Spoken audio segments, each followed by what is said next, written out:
మన ప్రభువును రక్షకుడైన యేసుక్రీస్తు పరిశుద్ధ నామములో శుభవేళ ఈ సాయంకాలం వేళ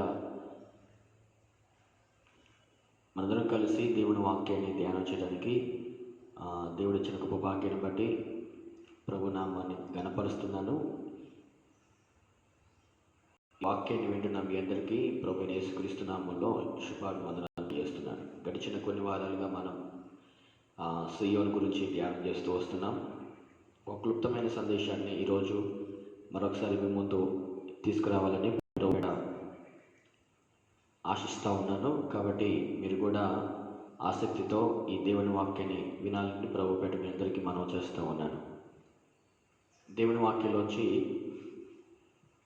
వాక్యంలోంచి కీర్తనల గ్రంథం 48వ కీర్తన 12వ చరణాన్ని గమనించండి. కీర్తనల గ్రంథం 42వ కీర్తన 48వ కీర్తన 12వ చరణాన్ని గమనిస్తే అక్కడ అంటాడు, కోరహ కుమారులు ముందు రాబో తరములకు దాని వివరం మీకు చెప్పినట్లు సియోను చుట్టూ తిరుగుచు దాని చుట్టూ సంచరించుడి.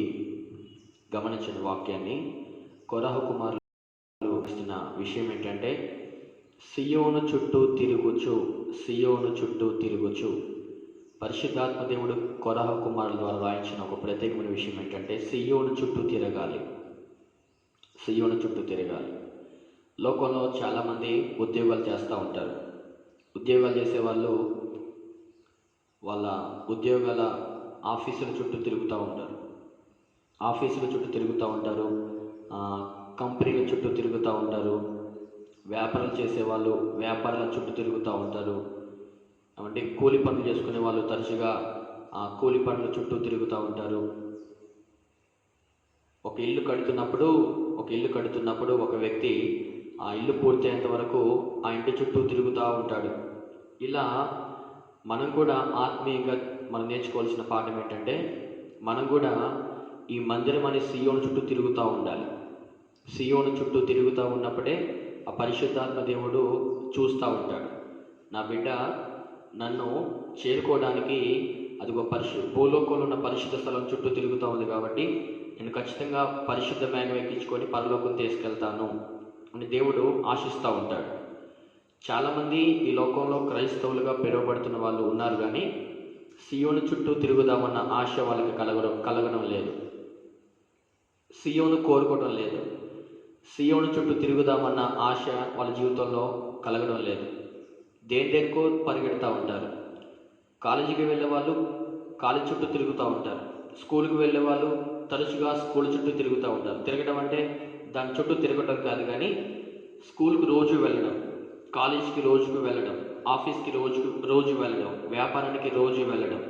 గమనించండి, తిరగడం అంటే ప్రదక్షిణ చేయడం కాదు. నువ్వు మన మందిరానికి వచ్చి దాని చుట్టూ తిరుగుతూ ఉండాలి. చుట్టూ తిరగడం అంటే చర్చిలో ఆదివారం మొదలుకొని మళ్ళీ ఆదివారం మధ్యలో బుధవారం కానీ శనివారం కానీ ఇంకా ప్రత్యేకమైన ప్రార్థనలు ఏమైనా ఉంటే వచ్చి కూర్చొని ప్రార్థనలో పాల్గొనడం, దాని చుట్టూ తిరగడం అన్నమాట. తిరగడం అంటే మందిరం చుట్టూ ప్రదక్షిణ చేయడం కాదు. కొంతమంది లోకస్తులు మనం చూస్తూ ఉంటాం, టెంపుల్ చుట్టూ ఏం చేస్తారు, ప్రదక్షిణ చేస్తూ ఉంటారు. నేను మీకు జ్ఞాపకం చేసిన విషయం ఏంటంటే, తిరగడం అంటే మందిరంలో ప్రార్థన ఉన్నప్పుడు ఆ ప్రార్థనకు వచ్చి కూర్చోవడం. ఆదివారం ఆరాధన, బుధవారం ప్రార్థన, శనివారం పరిశుద్ధాత్మ కూడిక. ఏమండి, మా సంఘంలో అయితే రెండవ శనివారం ఉపవాస ప్రార్థన, గొలుసు ప్రార్థన, మాసాంతర 30వ తేదీ, ప్రతి నెల 30వ తేదీ మాసాంతర ఉపవాస ప్రార్థన, ఇలా మేము చేస్తూ ఉంటాం. క్రైస్తవులుగా పిలువబడుతున్న మనము ఏం చేయాలంటే సియోను చుట్టూ తిరగాలి. సియోను చుట్టూ తిరిగితేనే దేవుడు కృప చూపిస్తూ ఉంటాడు. చాలామంది తిరగరే, మరి చాలామంది తిరగడం లేదండి. ఆత్మీయ జీవితాన్ని బలపరుస్తున్న దేవుడు, ఆత్మీయ జీవితాన్ని వృద్ధిపరుస్తున్న దేవుడు ఇంకా వృద్ధిలోకి తీసుకురావాలి, ఇంకా సంఘాన్ని సిద్ధపరచాలనే ఉద్దేశంతో ఒక ప్రత్యేకమైన తీర్మానం కలిగి ఉన్న సంఘాన్ని చూసి దేవుడు ముచ్చటిస్తున్న విషయం ఏంటంటే, మీరందరూ నా చుట్టూ తిరగండి, నా మందిరంలోకి వచ్చి కూర్చోండి, నా వాక్యాన్ని వినండి, నన్ను మీరు ఘనపరచండి, నా నామాన్ని మహింపరచండి, నన్ను స్తుతించండి, నా నామాన్ని ఎత్తిపట్టండి, నా నామాన్ని ప్రకటించండి అని దేవుడు చెప్తున్నప్పుడు చాలామందికి ఇది ఇబ్బందికరంగా ఉంటుంది. చాలామంది ఆదివారం వెళ్తే మళ్ళీ ఆదివారం వస్తూ ఉంటారు మందిరానికి. నేను ఒక ప్రశ్న అడుగుతున్నాను. ఒకవేళ మన జీవితాల్లో ఆదివారం భోజనం చేసి మళ్ళీ ఆదివారం భోజనం చేసామనుకోండి, మనం ఎలా ఉంటాం? చాలా నీరసంగా మనం వీక్ అయిపోతూ ఉంటాం, నీరసిల్లిపోతూ ఉంటాం. అదే దేవుని మందిరానికి ఆదివారం వచ్చింది మొదలుకొని మళ్ళీ ఆదివారం వరకు రాలేకపోతున్నావంటే సియోను చుట్టూ ఎందుకు తిరగడం లేదు? సియోన్ని ఎందుకు నువ్వు చేరుకోవడం లేదు? సియోన్ని ఎందుకు హత్తుకొని జీవించడం లేదు అనేది ఒక ప్రశ్నార్థకంగా క్రైస్తవ జీవితంలో మిగిలిపోతూ ఉంది. అందుకే ఆత్మీయ జీవితం మెరుగుపడడం లేదు, ఆత్మీయ జీవితం కృంగిపోతుంది, ఆత్మీయ జీవితము పునాది వేసిన దాని మీద కట్టబడలేదు. అందుకే కీర్తన గ్రంథంలో అంటాడు, 11వ కీర్తన 3వ చరణం అనుకుంటా, బహుశా అక్కడ జ్ఞాపకం చేస్తాడు. మన దేవుని వాక్యాన్ని చదువుతున్నప్పుడు కీర్తన గ్రంథంలోంచి అక్కడ అంటాడు, 11వ కీర్తన అనుకుంటాను, మనం జ్ఞాపకం చేసుకుందాం. చూడండి, 11వ కీర్తన 3వ చరణంలో అంటాడు, పునాదులు పాడైపోగా నీతిమంతులు ఏం చేస్తారు? పునాదులు సరిగ్గా లేవు. సంఘంలో సంఘబిడ్డల పునాది సరిగ్గా లేకపోతే సేవకులు ఏం చేస్తారు? సేవకులు ఏం చేయలేరు. సేవకులు చెప్పుకుంటూ వెళ్ళిపోతూ ఉంటారు.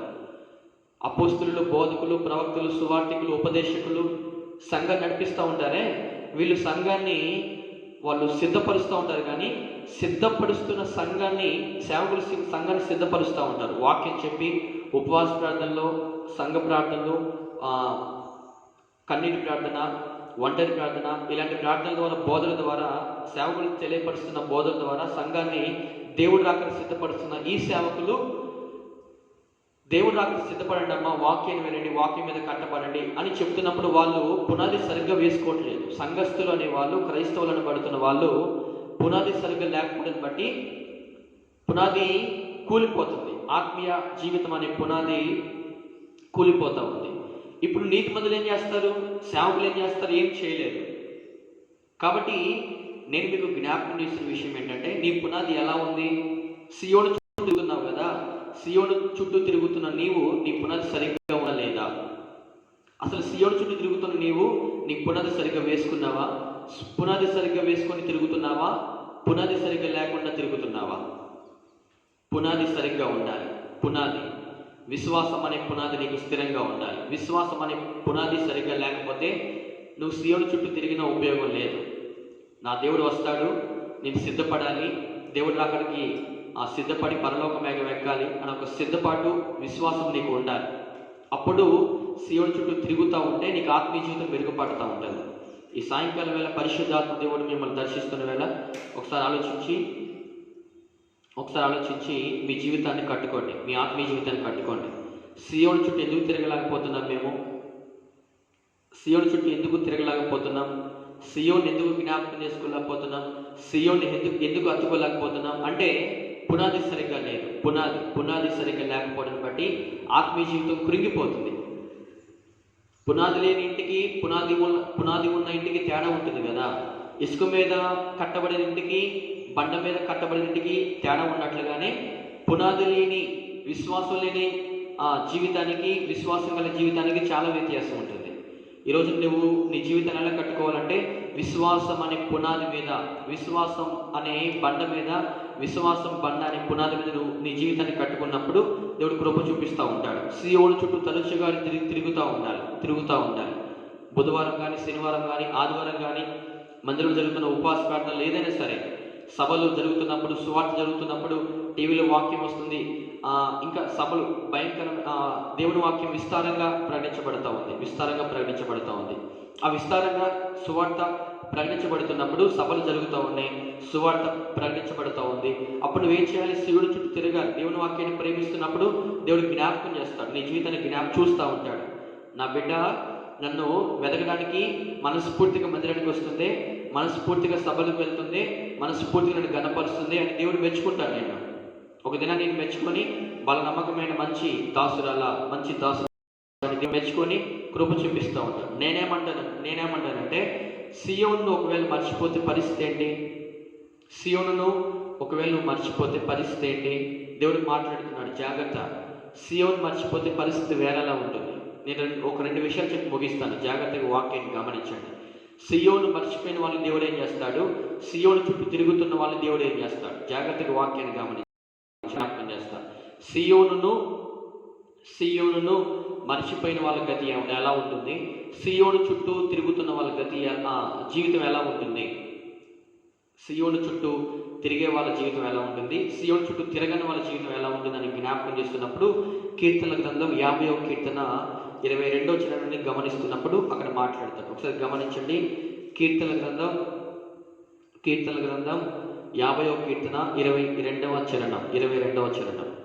దేవుని మరచువారులారా దీన్ని యోచించుడి. దేవుని మరచువారులారా దీన్ని యోచించుడి. లేని ఎడల నేను మిమ్మును చీల్చివేయుదును, తప్పించువాడెవడను లేకపోవును. గమనించిన వాక్యాన్ని కీర్తనకారుడు 50వ కీర్తన 22వ చరణంలో మాట్లాడుతున్న విషయం ఏంటంటే, దేవుని మరచువారులారా అనగా ఇంకో విషయం ఎలా చెప్పాలంటే, సియోను మరచువారులారా, సియోనును మర్చిపోయిన వారులారా, సియోనును జ్ఞాపకం చేసుకొనని వారులారా మీరేం చేస్తారు? మీరేం చేయబడతారంటే మీరు చీల్చివేయబడతారని జ్ఞాపకం చేస్తున్నాడు. సియోను మర్చిపోతున్నావా? సియోను మర్చిపోకుండా జీవించు. సియోను మర్చిపోతే దేవుడిని చీల్చివేస్తాడు. దేవుని చేతుల నుంచి తప్పించే వాళ్ళు ఎవరున్నారు ఈ లోకంలో? ఎవరు లేరు కదా. కాబట్టి దేవుని చేతిలో పడటమే మనకు చాలా మేలు. దేవుని చేతిలో పడ్డ మనము దేవుని చేత చీల్చివేయబడకుండా ఏం చేయాలంటే, దేవుని మర్చిపోకుండా దేవునితో సహవాసం చేయాలి. దేవునితో సహవాసం, ఆయనతో సహవాసం, ఆయన ముఖ దర్శనం, ఉపదేశ క్రమంలో జీవించాలి. వైరాగ్యంతో కూడిన ఆత్మీయ జీవితంతో దినాన్ని ప్రారంభించాలి. దినాన్ని దేవునితో ముగించాలి. ప్రతిరోజు కూడా ఆ సియోను కోరుకుంటా ఉండాలి. మన ఆత్మీయ సియోను కోరుకుంటున్న నీవు నీ జీవితాన్ని, నీ పేరుని ఆ జీవగ్రంథంలో లిఖించుకున్నావా అనే విషయాన్ని జ్ఞాపకం చేసుకోవాలి. సియోను చుట్టూ తిరుగుతున్నప్పుడు దేవుడిని జ్ఞాపకం చేసుకుని నీ పేరుని జీవగ్రంథంలో రాయిస్తాడు. అందుకే మాట్లాడాడు. ప్రకటన గ్రంథం 20వ అధ్యాయం 15వ వాక్యం గమనించిన వాక్యాన్ని. ప్రకటన గ్రంథం 20వ అధ్యాయం 15వ వాక్యాలు అంటాడు, ఎవని పేరైనను జీవగ్రంథమందు వ్రాయబడినట్టు కనబడని ఎడల వాడు అగ్నిగుండంలో పడవేయబడతాడు. అందుకే మాట్లాడుతున్నాడు. నువ్వు సియోను మర్చిపోతే ఒకటి నీ దేవుడిని చీల్చివేస్తాడు. నీ జీవితం ఎలా అయిపోతుందంటే చివరికి అగ్నిగుండం గమనించండి, అగ్నిగుండం అయిపోతుంది. అగ్ని ఆడదు, పురుగు చావదు. నరకం అంటే చాలా మందికి అర్థం కావడం లేదు. నరకం యొక్క విలువ అర్థం కావడం లేదు. భయం లేకుండా జీవిస్తూ ఉన్నారు ప్రజలు, ఇష్టానుసారంగా జీవిస్తూ ఉన్నారు. లోకంలో పాపం ఎక్కువైపోతూ ఉంది. టెక్నాలజీ ప్రపంచం అనడం కంటే, టెక్నాలజీలో మనం వృద్ధి పొందుతున్నాం అనడం కంటే, ప్యాషన్ ప్రపంచంలో వృద్ధి పొందుతున్నాం అంటే వేరే విధంగా ఉంటుందేమో అనిపించింది నాకు. లోకంలో మొత్తం ప్యాషన్ అయిపోయింది. తల మొదలుకొని అధికాల వరకు ప్యాషన్ అయిపోయింది. క్రైస్తవుల్లో కూడా ప్యాషన్. వస్త్రాల్లో ప్యాషన్, కటింగ్లో ప్యాషన్, ప్రతి విషయంలో, మాట విషయంలో ప్యాషన్, ప్రతి దాంట్లో ప్యాషన్ అయిపోయింది. క్రైస్తవులు కూడా ప్యాషన్గా జీవించడం ఏంటి? ప్యాషన్గా జీవించే వాళ్ళందరూ సియోను కోరుకుంటారా? ప్యాషన్గా జీవించే వాళ్ళందరూ సియోను చుట్టూ తిరుగుతారా? నేనేమంటున్నానంటే, మనకి ప్యాషన్ ప్రపంచం కాదు మనకు కావాల్సింది, ఆత్మీయ ప్రపంచం కావాలి. ఆత్మీయ ప్రపంచం ఎక్కడ ఉంది? పరలోకంలో ఉంది. ఆ పరలోకం చేరాలంటే మొదట ఎక్కడ? ఇదిగో మన లోకంలో కొన్ని మందిరాలు ఉన్నాయే, ఆ మందిరాల చుట్టూ నువ్వేం చేయాలి? మందిరంలో ప్రార్థన ఉన్నప్పుడు ఏం చేయాలి? తిరుగుతూ ఉండాలి. ప్రార్థనలో వచ్చి కూర్చోవడం, పాటలు పాడడం, ఆరాధన చేయడం, సాక్ష్యం చెప్పడం, వాక్యాన్ని వినడం, వాక్యాన్ని నెమరు వేసుకోవడం, ఇలా చేస్తున్నప్పుడు దేవుడిని చీల్చివేయడం, దేవుడిని జ్ఞాపకం చేసుకుంటాడు. ఎవరైతే దేవుడిని మర్చిపోతారో, దేవుడిని మర్చిపోయే వాళ్ళు ఉంటారే, వాళ్ళని దేవుడు చీల్చివేస్తే వాళ్ళ జీవితం ఎలా ఉంటుంది? కుక్కలు చించిన ఇస్త్రాకు వాళ్ళే ఉంటుంది. గతి భయంకరంగా ఉంటుంది. వాళ్ళు నరకానికి వెళ్ళిపోతారని జ్ఞాపకం చేస్తున్నాడు. అందుకే మీకు జ్ఞాపకం చేసిన విషయం ఏంటంటే, మీ జీవితము కుక్కలు చించిన ఇస్త్రాకు వల్లే దేవుడు మిమ్మల్ని చీల్చివేయకుండా మీ జీవితం ఎలా ఉండాలంటే, సియోనులో మీకుంటే ఒక ప్రత్యేకమైన స్థానాన్ని మీరు నివాసంగా ఏర్పాటు చేసుకునే విధంగా మీ జీవితాన్ని కట్టుకోవాలి అనేది ఒక ఆత్మీయ కోరిక. సియోను చుట్టూ తిరిగితేనే నీ జీవితం ఆత్మీయ వృద్ధిలోకి బయలుదేరుతుంది. ఆత్మీయ వృద్ధిని ప్రారంభిస్తావు. అందుకే జ్ఞాపకం చేస్తున్నాడు, నువ్వు ఒకవేళ మర్చిపోతే నీ గతి ఎలా ఉంటుంది. కానీ నువ్వు మర్చిపోకుండా సియోను చుట్టూ తిరుగుతా ఉన్నావు అనుకోండి, నీ జీవితం ఎలా ఉంటుందో ఒక మాట జ్ఞాపకం చేస్తా. ఇప్పుడు 2 విషయాలు ఒక విషయం చెప్పాను. సియోను మర్చిపోతే ఎలా ఉంటుంది, దేవుడిని చీల్చి వేస్తాను చెప్తున్నాడు. ఒకవేళ మర్చిపోకుండా సియోను చుట్టూ తిరుగుతా ఉన్నాం అనుకోండి, దేవుడికి జ్ఞాపకం చేసిన విషయం ఏంటంటే చూడండి, 84వ కీర్తనలు అంటాడు. కీర్తన గ్రంథం 84వ కీర్తన అంటాడు, 7వ చరణాన్ని గమనించండి. 84వ కీర్తన 7వ చరణం అంటాడు, వారిలో ప్రతి వారును సియోనులో యెహోవా సన్నిధిని, దేవుని సన్నిధిని కనబడతాడు. దేవుని పరిశుద్ధ నామానికి మహిమ కలుగును గాక. హల్లెలూయా. అందుకే దేవుడు జ్ఞాపకం చేసిన విషయాన్ని మర్చిపోకుండా సియోను చుట్టూ తిరిగే వాళ్ళ గురించి ఇక్కడ మాట్లాడుతున్నాడు. మర్చిపోయిన వాళ్ళ గురించి ఎక్కడ మాట్లాడాడు? 50వ కీర్తన 22వ చరణంలో మాట్లాడితే, మర్చిపోకుండా, దేవుణ్ణి మర్చిపోకుండా సియోను చుట్టూ తిరిగే వాళ్ళ గురించి 84వ కీర్తన 7వ చరణంలో జ్ఞాపకం చేశారు. మీకు మీరు ఇంకా అర్థం చేసుకోవాల్సిన విషయం ఏంటంటే అక్కడ కీర్తనకారుడు ఆ మాట మాట్లాడితే, ఇక్కడ ఈ కోరహ కుమారులు ఈ మాట మాట్లాడుతున్నాడు. ఏమని మాట్లాడుతున్నాడు అంటే, వారిలో ప్రతివాడు అంటే ఎవరైతే సియోను మర్చిపోకుండా సియోను చుట్టూ తిరుగుతారో వాళ్ళు ఎక్కడ నిలబడతారంటే, అదిగో యెహోవా సన్నిధిలో సియోనులో నిలబడతారనే విషయాన్ని జ్ఞాపకం చేస్తున్నాడు. ఈ సాయంకాలం వేళ పరిశుద్ధాత్మ దేవుడికి మనతో మాట్లాడుతున్న విషయం ఏంటంటే, సియోను చుట్టూ తిరుగుతున్నావా? కొంతమంది వారం మందిరానికి వెళ్ళరు, బల్లలో పాల్గొనరు, పరిచర్య చేయరు. ఇలాంటి వాళ్ళందరూ దేవుడు చూస్తున్నాడు. ఒక వారం మందిరానికి రాకుండా, ఒక నెలలో బల్ల పాల్గొనకుండా, తరచుగా పరిచర్య చేయకుండా ఉండే వాళ్ళని దేవుడు చూస్తున్నాడు. దేవుడు ఊరుకునే దేవుడు కాదు. ఆయన వేం చేయించున్నాడని కీర్తనకారుడు జ్ఞాపకం చేస్తున్నాడు. ఆయన వేం చేయబోతున్నాడు. ఆయన ముందర అగ్ని మండుతుంది. అది అందరినీ కాల్చివేస్తుంది. ఎవరిని కాల్చివేస్తుందంటే, సియోను చుట్టూ తిరగని వాళ్ళని కాల్చివేస్తుంది. సియోను చుట్టూ తిరిగిన వాళ్ళని మాత్రం పరిశుద్ధ నామానికి మహిమ కలుగును గాక. అందుకే మాట్లాడుతున్నాడు. నువ్వు ఎలా ఉంటున్నావు? సియోను చుట్టూ తిరగకుండా జీవిస్తున్నావా? దేవుని మర్చిపోయి జీవిస్తున్నావా? దేవుని మర్చిపోకుండా సియోను చుట్టూ తిరుగుతూ దేవుణ్ణి రాకడ సిద్ధపడుతున్నావా? ఒకసారి ఆలోచించు.